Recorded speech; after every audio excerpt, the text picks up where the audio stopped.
This, all right. Um, where's my mouse? All right. So hi guys, my name is Vinny, as you guys know, and today I'm going to be presenting on the next billion users, which is a concept that I heard about by reading an article on Google, and it was very interesting. So I decided to do more research on it and to share it with you because it's very relevant to what we do. All right, let's start.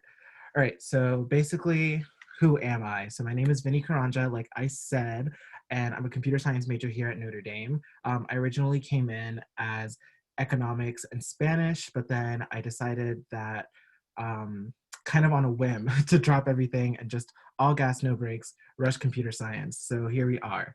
I was born in Kenya. I left there when I was about 4 years old. Then I moved to America, and now I live in Tacoma, Washington. A fun fact about me is that I love foreign languages, and I typically spend my free time learning some on my own and just like studying the art of languages, because languages have a really cool way of connecting people, but also dividing them. Um, so throughout my time here at ND, I've actually taken an interest in that fact, like in the fact that languages connect and also divide. So this is a topic that I researched as a part of KISP, or Kellogg International Scholar Program, for a while. And then I was able to go to Panama as a part of the International Summer of Service Learning Program, or ISSLP, through the Center of Social Concerns. And there I was able to learn more about this topic and also experience it firsthand. And here's some cool pictures of my time there. All right. Oh God. Okay, there we go. All right. So today we're going to be talking about the concept of next billion users. The Catholic in me likes to dub it as the care for the next billion users, because that's really what this topic generally is about. It's about basically being like us as developers being aware that the next wave of internet users will be coming from countries that aren't like the United States.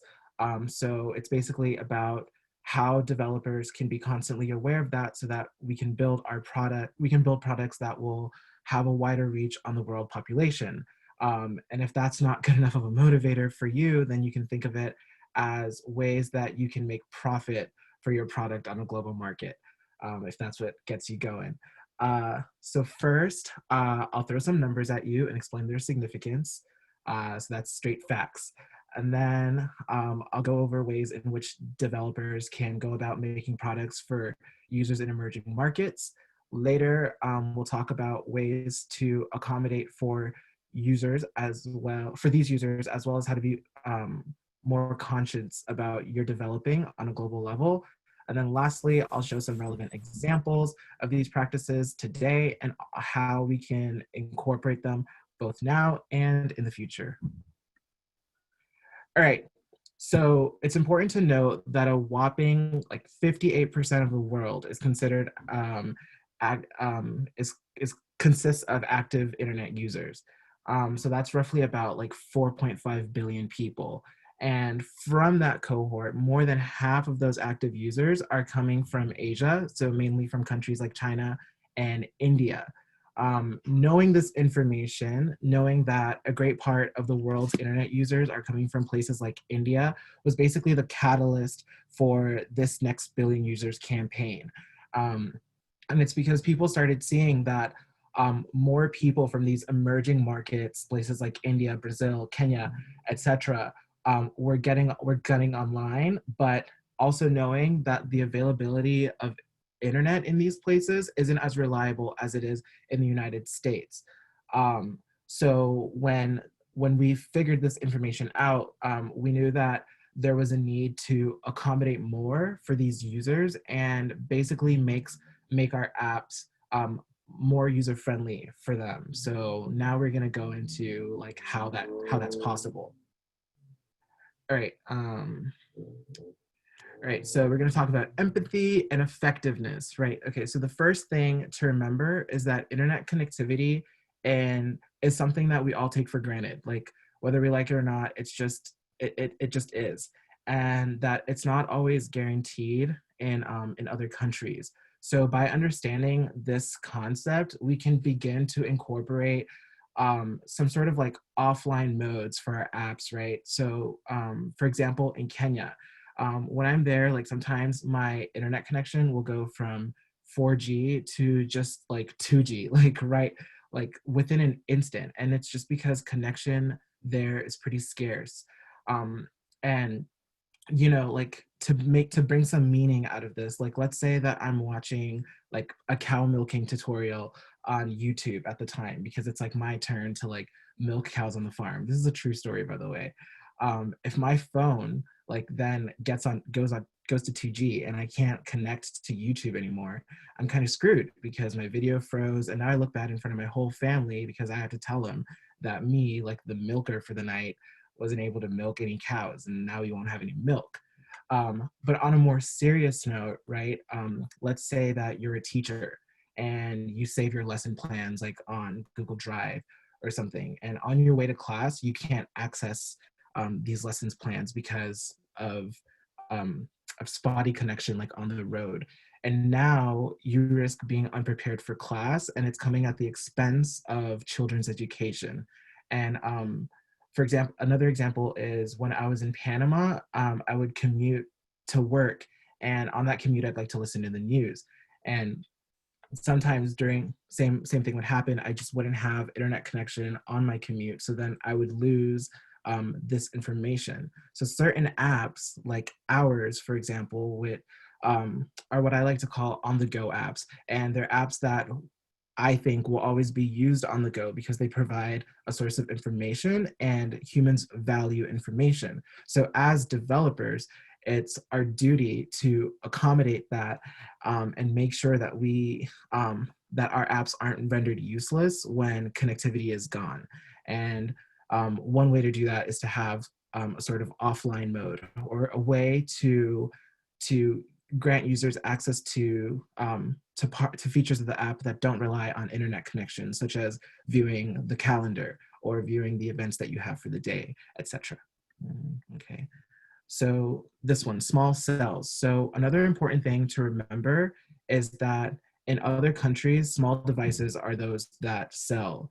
Whereas here, like the popular devices have big screens, the likes of the iPhone, Macs, and like Google and Samsung Galaxy Note.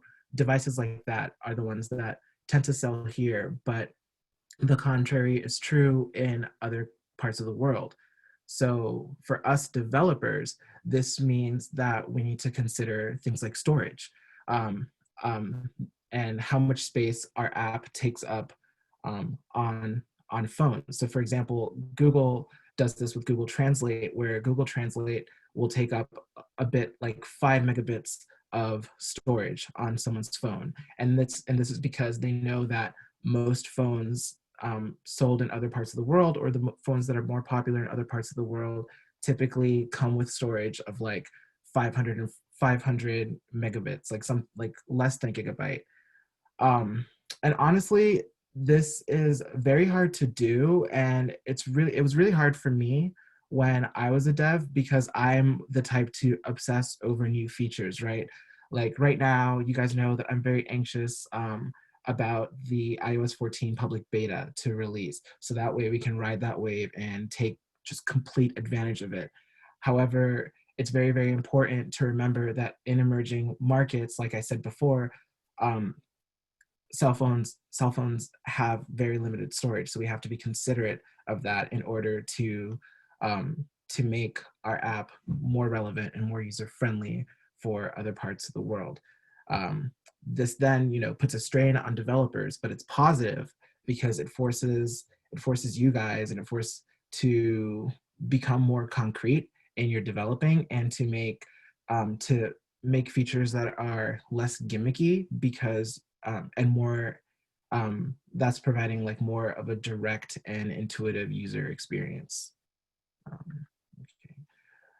So now we're going to talk about data. So by show of hands or by a show of like claps, how many of you guys like have a phone plan? Um, right. So basically all of us, like we all have phone plan, and um, it's also very common to have unlimited data, right? So another thing that we have to consider when developing is the fact that data is basically a prized possession in these emerging markets. So typically it is a feature which users have to prepay for, and it comes at a hefty price. So users aren't able to afford a lot of it per month, right?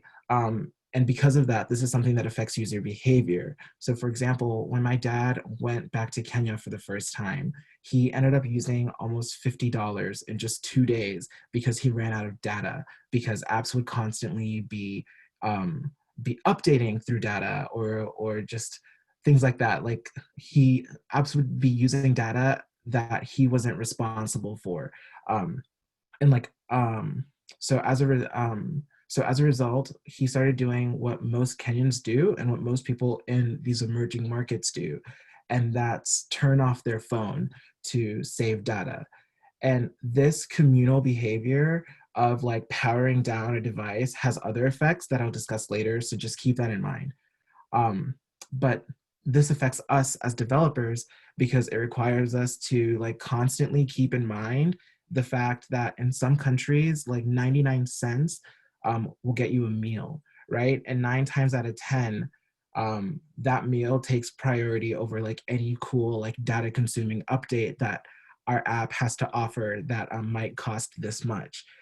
So because of this, it should become customary to be more considerate on like how to optimize the data an app uses, right? From something simple like installing installing it to something more complex like incorporating a change of UI and an update, right? So now it's becoming more and more customary to have have an app update over Wi-Fi instead of using data to do so.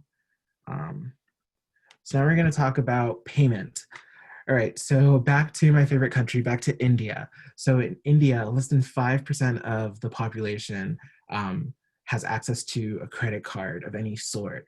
And this may shock you, but less than 40% of the world actually uses banks, right? So for this reason, it's crucial to incorporate local forms of payment on the app that you're developing.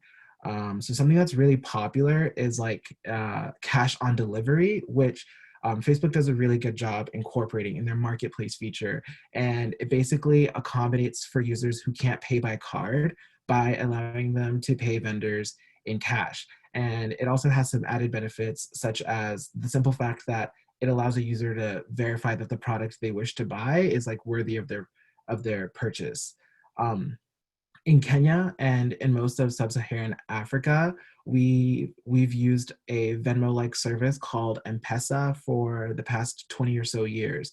And this, for developers like us, is music to our ears because we have paid features, and they're not typically physical features as much as they are technical features. So services like M-Pesa work by letting Kenyans send and receive money through text messages, through like so I can text, for example, Kendall, I can text her $10 and then she'll put in a PIN and then she'll receive that $10 in her M-Pesa account. And it's something that a user can regulate with their cash. And so basically the take home message for this is that when it comes to the monetization of a product, we have to think of what's appropriate for the market, and we have to be considerate of the fact that not everyone has a credit card ready to pay for certain features. All right, so the last one is cultural connections. And this one's really, really fun because it's not something that a lot of people think about when they're developing, but it's actually very important to think about it. So when developing an app, it's very important to be aware of other cultures' norms, their social norms, and also their practices, right? So as a part of Google's Next Billion Users initiative, the CEO, Sundar Pichai, uh, ventured on creating public Wi-Fi stations in the train stations of India. But before doing this, field research had shown that women were actually very hesitant with the idea of using publicly accessed Wi-Fi because of a prior incident that had happened where upon signing onto a public Wi-Fi router, a woman's profile picture was taken and then later pasted onto obscene photos and obscene videos. And this obviously led to that woman committing suicide as just a result of the shame that it brought her and her family. And this also led to more hesitation among Indian women to use public Wi-Fi, right? So now this huge part of the population can't use a feature that you as a developer worked so hard to create, etc., because you didn't take into account the social norms or what was going on at the time. So to combat this, Google now like tells public Wi-Fi users that their data is safe with them. It just so as a way of reassuring them, and they also reassure them that no one has access to them, and like no one's gonna share this. So when I thought about this being relevant to the future of eventually, I thought of a location feature, like our location feature. So let's say that you're a tourist in Bangkok and you're using our location services to get to an event at night. And from field research, we know that there are certain streets in Bangkok that aren't safe for walking. So for that user, we might be able to show them alternative routes that they can use to arrive at the event safely. So that's just a small way that we can incorporate that in our app. So now let's talk about new user accommodation, right? So when we're accommodating for new users, we want to consider cost. We also want to consider a delightfulness factor, and we also want to consider culture. Culture is very important. So let's talk about cost. All right. So when accommodating new users, we have to focus on the usability of our product, right? And cost is one thing that definitely affects usability. All right, so in the United States, a gig of data could cost somewhere around like $10, right? So the average person would work, let's say, a little over half an hour just to have that 1 gigabyte of data, just to access that 1 gigabyte of data. Conversely, in Kenya, a gig of data could cost about $1 to $2, which yes is cheaper, but the average person would have to work a little over 3 to 4 hours to be able to afford that, right? So once again, we have to understand that data is something that costs a lot of money in other countries. So we have to keep in mind that data is valuable, and we need to get in the mindset that users in emerging markets need to feel compelled to use their limited data on our app, because data feels like money in these markets, like in emerging markets, in places like Kenya, in places like Panama. This is something that is budgeted for. Like this month, I will purchase 3 gigabytes of data, and this is something that is heavily accounted for. So we can't. So we have to just keep that in mind. And you can argue that people should just use public Wi-Fi, but it's also important to realize that in countries like, you guessed it, India, there are only about like 30,000 Wi-Fi hotspots, which boils down to about one hotspot for every 4,000 people. And so then you can, argue, okay, well, then let's just use private Wi-Fi, or like advocate for people to use private Wi-Fi. But in countries like Kenya, for example, having private Wi-Fi, you still have to pay for it as if you're paying for data on your phone. So it's still very expensive.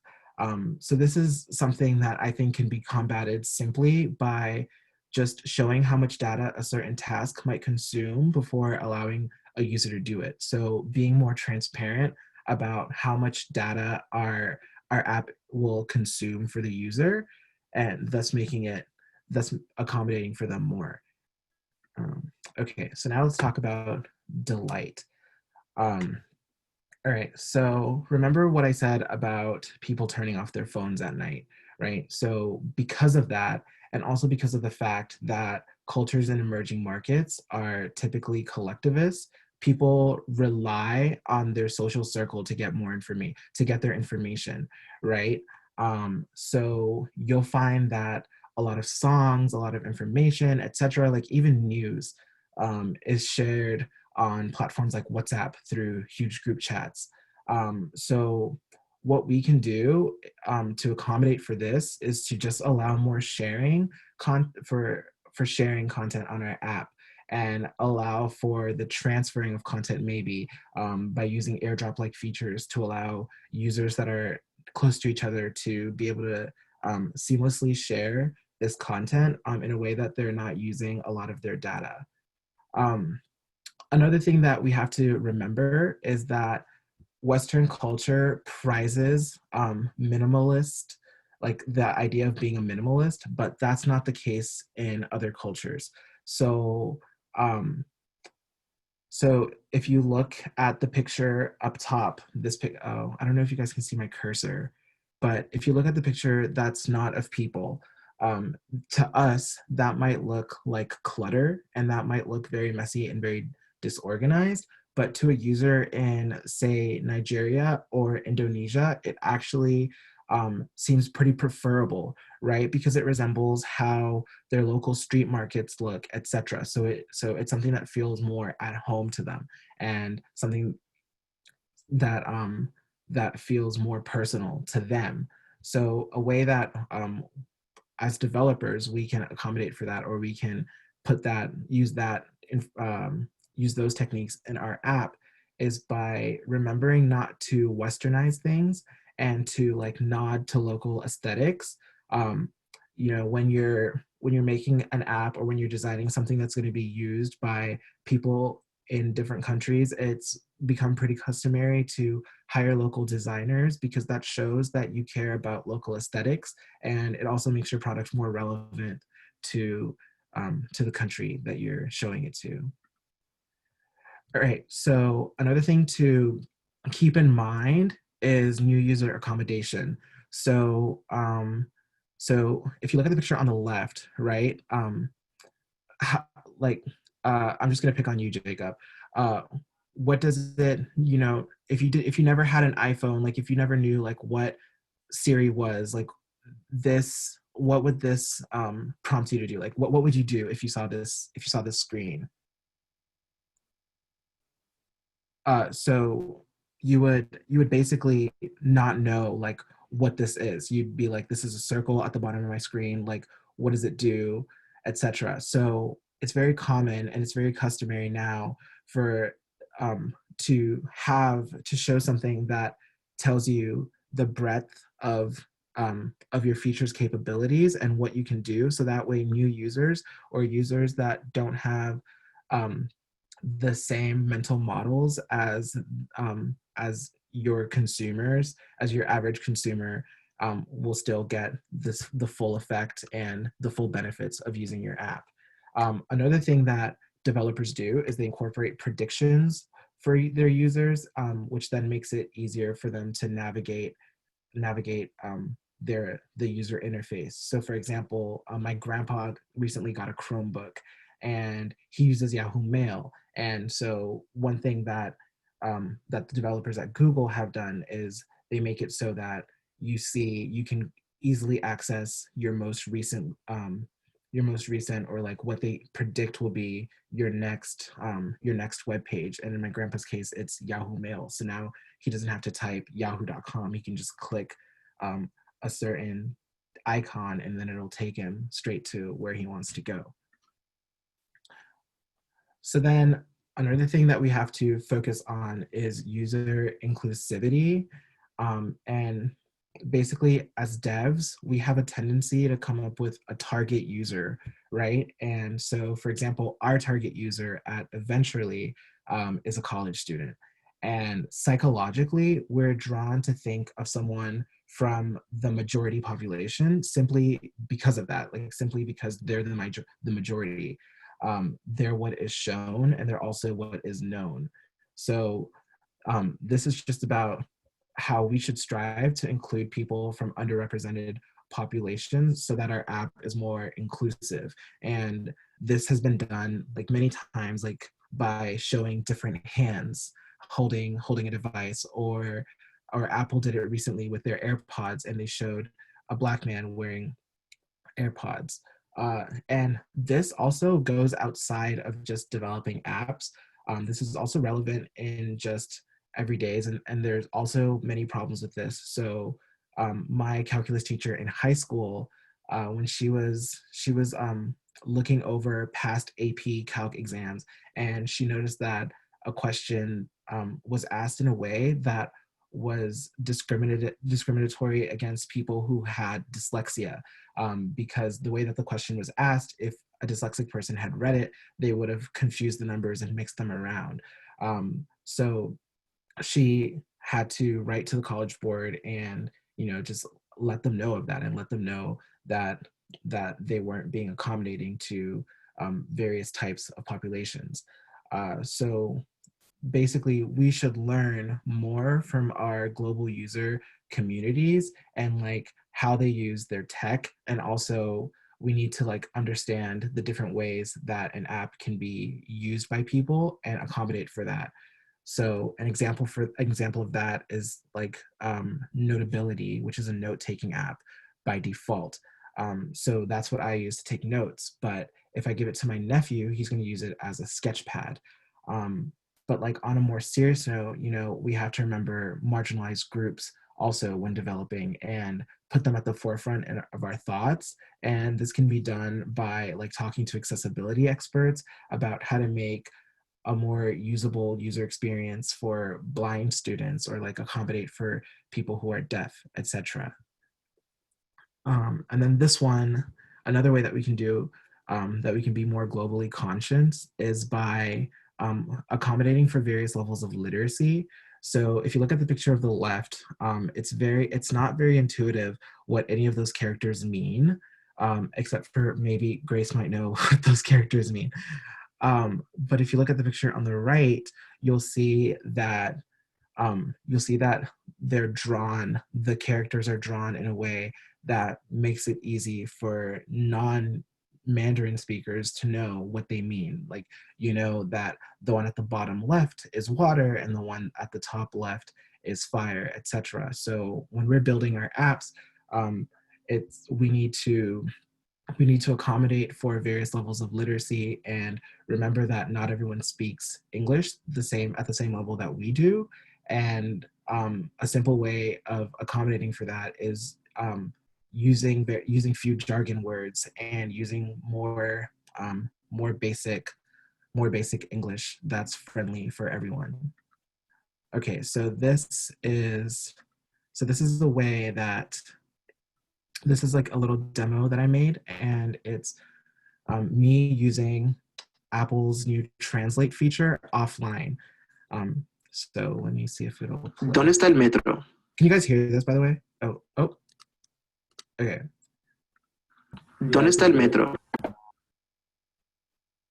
So you can see that it's working even though. ¿Y esta camisa de manga larga? ¿Cuánto cuesta?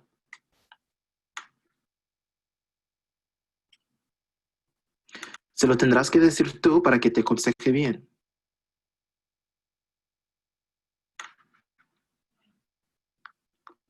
Je t'ai téléphoné, mais t'as pas décroché.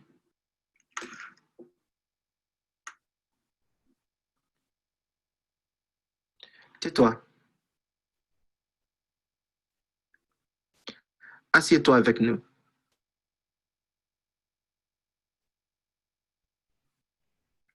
Je t'ai déjà dit de te taire.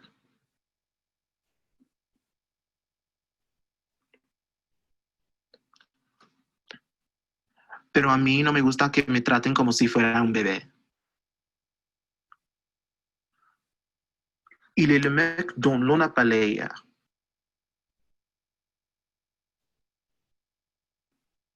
Lui dites pas ce que je t'ai dit.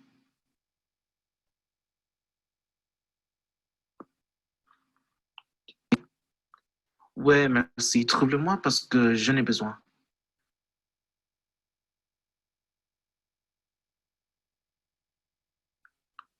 Et si tu lui téléphones, dis-moi en avance.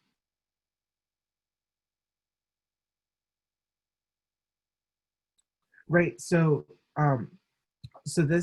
this is Apple's new Translate app that is going to come out with iOS 14, and all of these translations were done while my phone was not connected to Wi-Fi and not connected to any service at all, basically on airplane mode. And this shows like how Apple's using these concepts of accommodating for the next billion users by being aware that not everyone is going to have strong internet connection, but still making the product useful and still providing accurate translations to their users despite not being able to be connected on the internet. On the right, there's a picture of there's a screenshot of Spotify and how Spotify allows you to do the same thing. Spotify allows you to download music so that you can listen to it on the go, and you can also listen to it in places where connection is not available. Once again, because companies are starting to realize that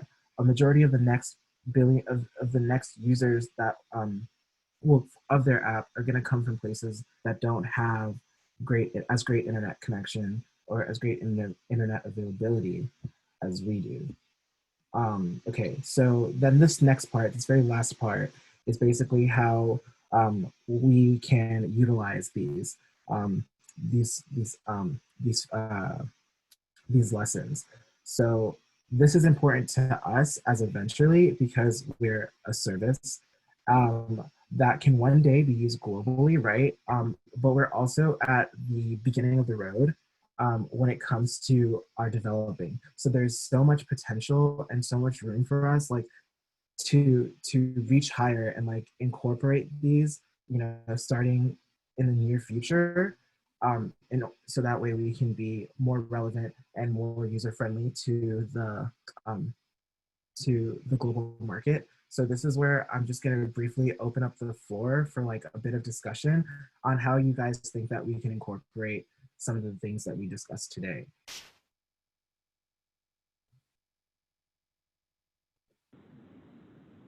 Wow. Okay. So first of all, that was super informative. Nice work, Vinny. Um, and yeah, that is something to think about. I wish Yedem was here, but I mean, I think it's important then after seeing this that we really focus on like using symbols and icons and stuff on our app instead of like words. Yeah, just because I don't think I think the less we use like actual language might be better in this case. And it also makes me wonder, if we should have a translate feature on like our events and like descriptions and stuff. Yeah.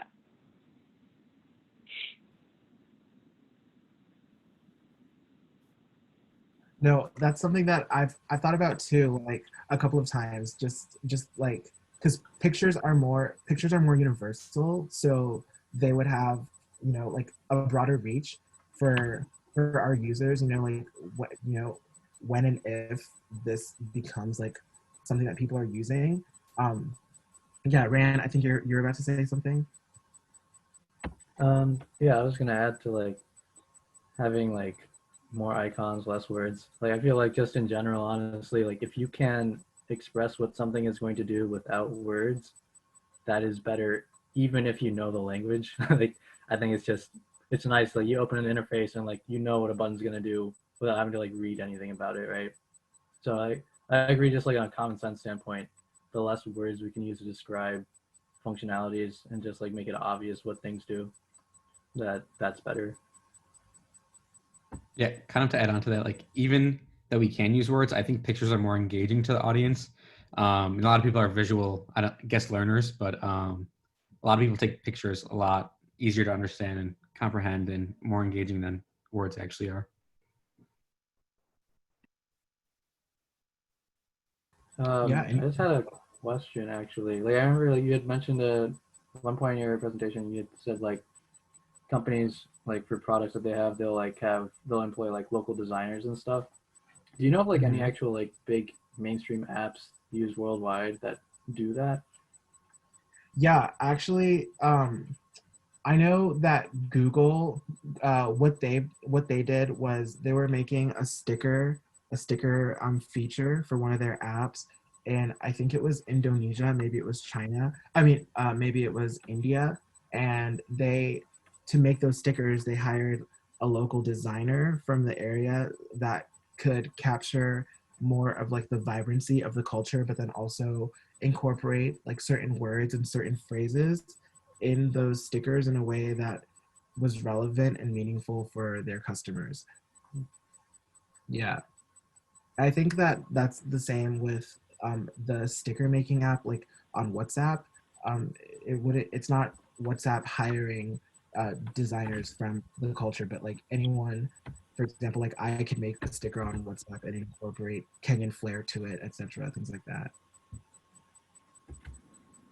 Um, Vinny, I also had just a comment. I would love your take on this too, but I know when I was in Uganda, I was talking to our driver, Dennis, Mhm. and he was telling me about data in Uganda. So there's actually a social media tax in Uganda.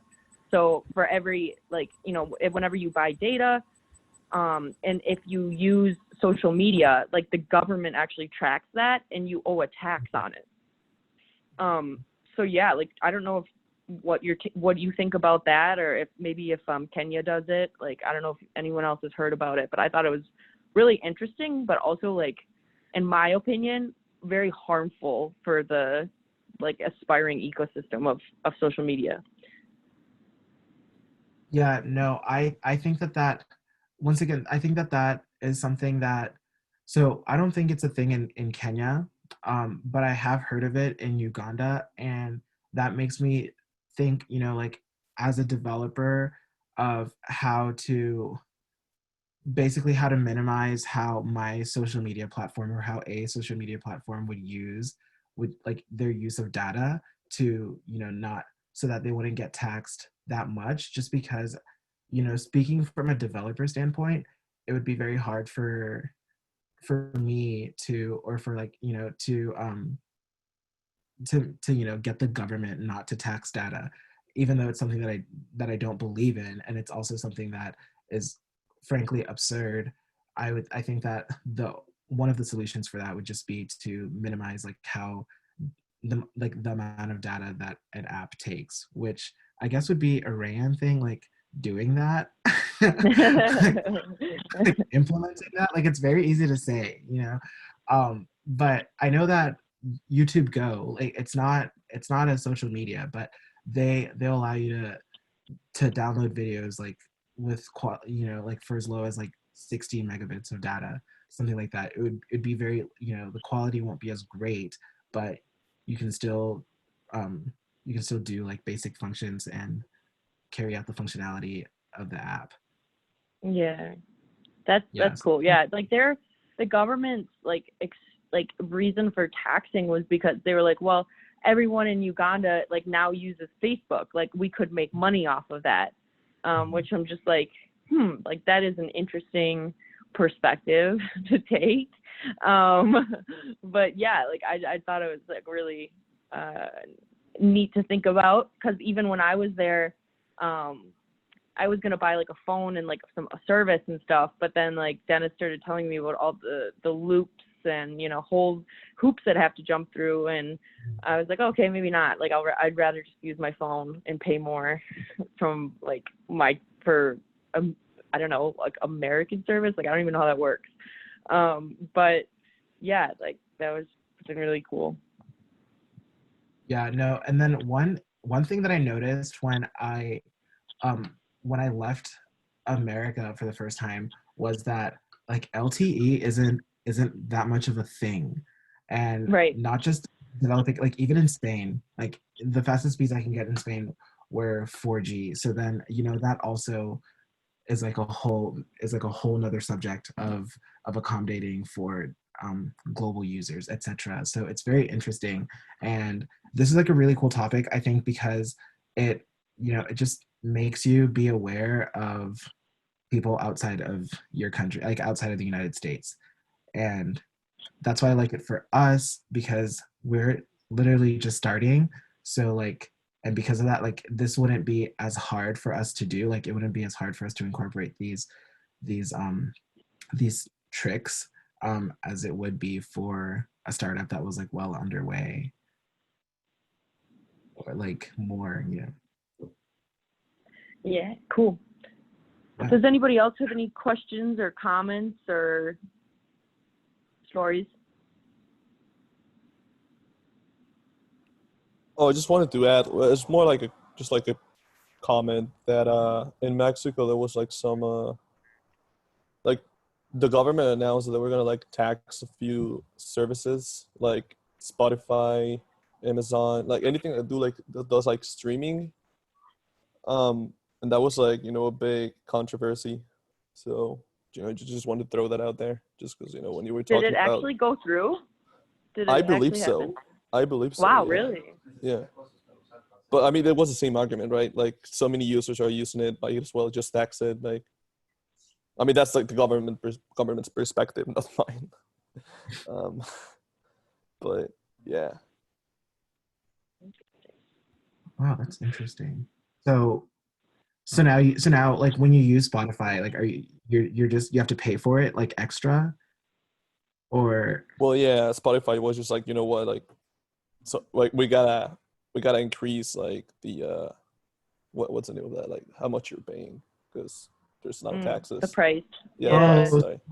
so you increase the the subscription price. Yeah, exactly. Ah, To make up for those taxes. Interesting. so then I That's wonder, crazy. right, like can a social network, or can the people at Spotify be like say no, like we tell our users it's $10 a month, it's $10 a month, or do they have to comply?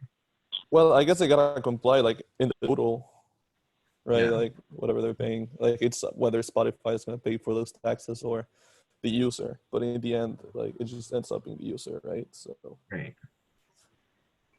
Hmm. Interesting. Oh my Grace, I think I saw your mic unmuted for a second. Did you have something you wanted to say?